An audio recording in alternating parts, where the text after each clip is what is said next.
sometimes as you're on your spiritual path and your psychic channels open, your spirituality, you're becoming more and more open, and you're feeling more and more free to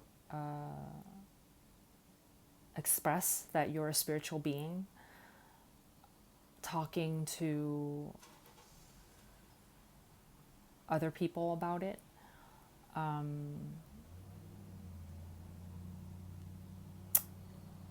Depending on who those other people are, they may or may not be open to you expressing yourself freely.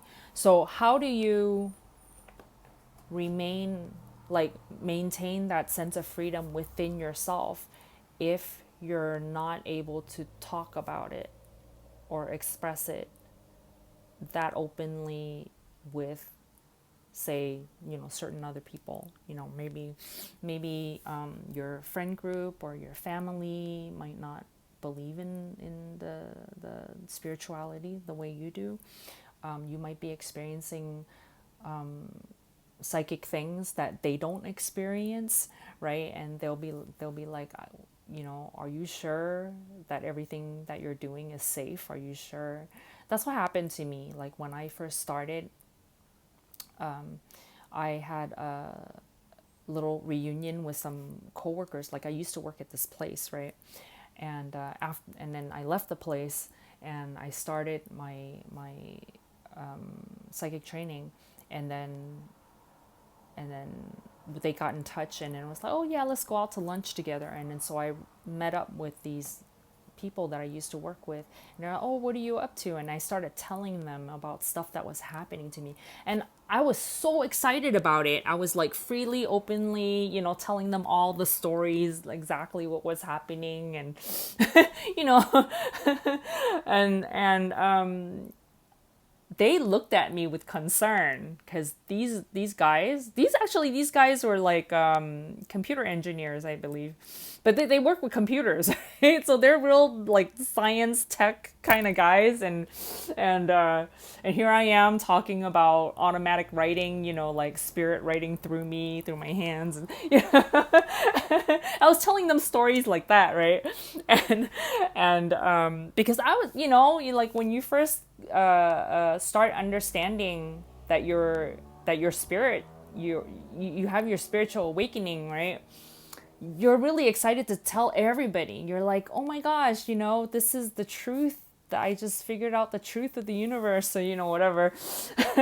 and so I'm freely and happily telling them all the stories, and they just look at me and they're like, are you sure this is safe? It's not that they didn't believe me, but you might have reactions coming back to where one, people might believe you, but they're afraid for you because they might have a different religious kind of background, or they might be they might actually not believe you because they're super, science based, and anything that they can't prove, right, with evidence again and again, that they just won't believe it, and they'll think there's something wrong with you, in your head or something like that. It's like, you'll get to a point where you've become a king, like the mastery of this path that you're on, where you're feeling so good about yourself that you're able to feel free within yourself, where, one, other people not believing or like not understanding, it won't bother you because you're stable within it yourself, right? You have a mastery over your own spiritual journey, right? And so what I found is that I feel free within myself now, but I feel free. I feel so free and feel so stable and confident on my spiritual journey, in my spiritual beingness, that I don't necessarily need to express myself to everybody and I look to see who's open to it and who's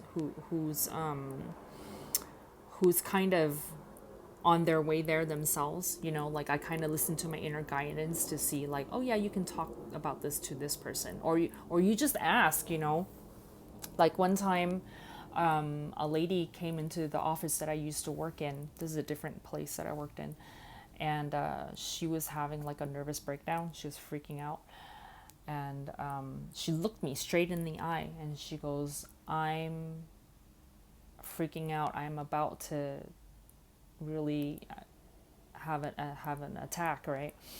And so I was like, you know, I was at work, and my manager was standing next to me working with her, right? And I looked at her and I said, and I decided, like, okay, I'll just ask her straight up, right? I said, do you want me to do something to help you with that? And she said, yes. So it's like spirit to spirit. I, you know, checked her energy. I checked with her spirit. Is it okay to do this with her? And she verbally, like her human, said yes to me. And I was like, okay. And then so I got her a chair and I did a healing, an energy healing on her as she was giving her information to my manager who was working with her for the thing that she was, you know, like doing in the office, right? And my manager's cool with it. Like he knows the stuff that I did on that I did on the side. He knew about my spiritual beliefs and stuff like that. So and so he was cool with it, and which was nice. Like if the people in the professional setting aren't into that, or if the person that you're wanting to help is saying no, I, you know, don't do anything weird, then don't do it. There's no need to force your spiritual knowing on somebody else, even if you're trying to help them. Okay. And when you get to a really stable place about who you really are and where you are in your path, and you understand your spirituality, then you also understand that everybody else is where they're at, and they might not be up to speed with where you are. They might be in a different place, right? Different understanding. They might have different beliefs. And I feel like this expression, it just talks about, you'll get to the point where, yes, your own excitement about what you know is cool, and at the beginning you're kind of like a new puppy, you know, like you're yapping, you're telling everybody, right? As you go along on your spiritual path, you'll get to a point where you're more confident in yourself, where you don't need to tell everybody about everything, and that there'll be moments when you can share like a deeply satisfying connection with someone, a spiritual connection with someone who's at the place of understanding, or at the place where they're asking for it, where you know, like that lady was asking for it, right? So yeah. And then it turned out, like, we had a little conversation later on when she was feeling better, that she actually she's worked with another reader, or either a reader or a healer, and she works with angels, right? So I was like, oh, that is so awesome that, you know, that it wasn't just like a completely weird thing that I did on her, right? To help her with her energy, to help stabilize her energy. And she actually was spiritually asking for help. And I was there, you know, to help her with that. So that was really cool that happened. But yeah, you'll come across situations like that where you'll know when you can be fully open, and you know, it's always a good idea to ask, right? And to not just like force a reading on someone who's not asking for it, or to like over explain spirituality to someone who's not open to it. I feel like this is talking about that. On your journey, I've heard people have problems with,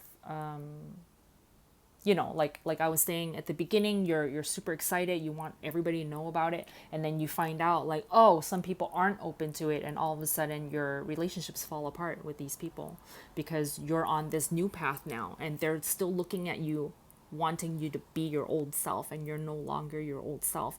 And so now there's a split, because you're wanting to go here and you're wanting them to come with you, and they're like, but we're going this way, and you used to be like this, you've changed. And so they don't understand you, and you're like, how come you're not being my good friend or my good, whatever your relationship is, and coming along with me? And so there's a split, in some relationships. And this is talking about, at some point on your path, maybe there's been a split, right? And at some point in your path, you're going to get to a place where you're going to become more stable, that you'll be able to have relationships with these people who don't come along with you, and because you'll be able to know when to express and when not to express. And you're not really like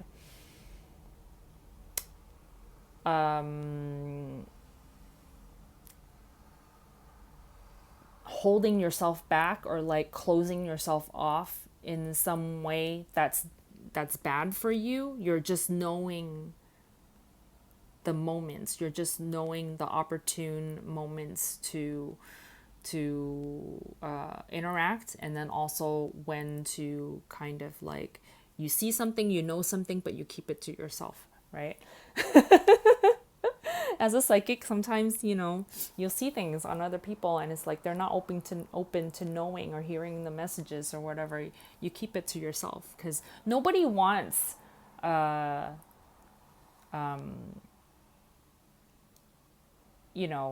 it's kind of like if you think about, like, if you're a psychiatrist, psychologist, or something like that, right? And you see somebody and they're having emotional problems, and you just, like, out of nowhere give them psychological advice or something like that, and they're not asking for it. Nobody wants a therapy session in the middle of having lunch, when they're wanting to just talk to their friend.